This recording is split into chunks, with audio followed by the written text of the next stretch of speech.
Senator Obama has been a member of the same church in Chicago for 20 years, where his pastor has been Reverend Jeremiah Wright, the man who performed the Obama's marriage ceremony, and the man Obama credits for the title of his book, The Audacity of Hope.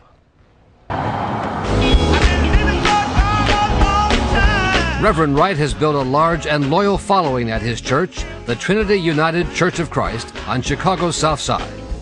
With a powerful voice and his strong words, Reverend Wright can be a mesmerizing presence. The angels in heaven were singing, God never fails.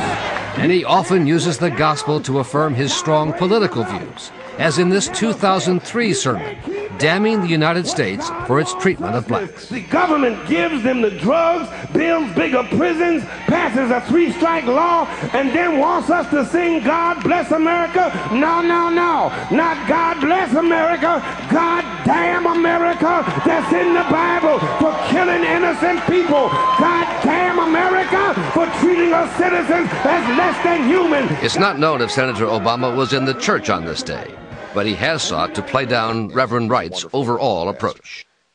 I don't think that my church is actually particularly controversial. During the campaign, the senator has defended what he calls Reverend Wright's social gospel. So he was one of the leaders in calling for divestment from South Africa and some other issues like that. And he thinks it's important for us to focus on what's happening in Africa. And I agree with him on that. But an ABC News review of more than a dozen sermons, which are offered for sale by the church, found Reverend Wright going far beyond issues of Africa. He refers to the U.S. as under the influence of the Ku Klux Klan. And they will not only attack you if you try to point out what's going on in white America, U.S. of KKK A. He regularly mocks black Republicans as sellouts. They live below the sea level. They live below the level of Clarence Colin and condemnesia.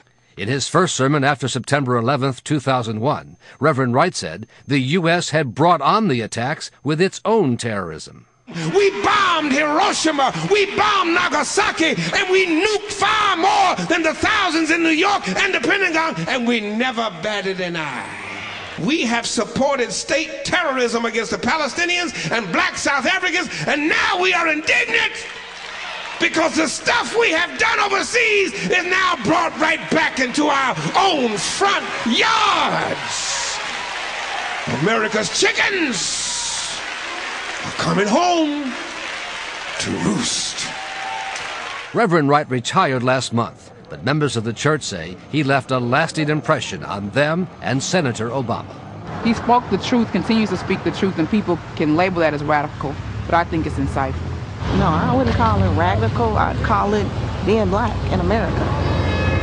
It's not radical. How radical is that? Reverend Wright declined to comment or appear on this program, as did Senator Obama. In his most recent appearance in Ohio, when he was asked about it, Senator Obama said that Reverend Wright was like an old uncle who sometimes says things I don't agree with.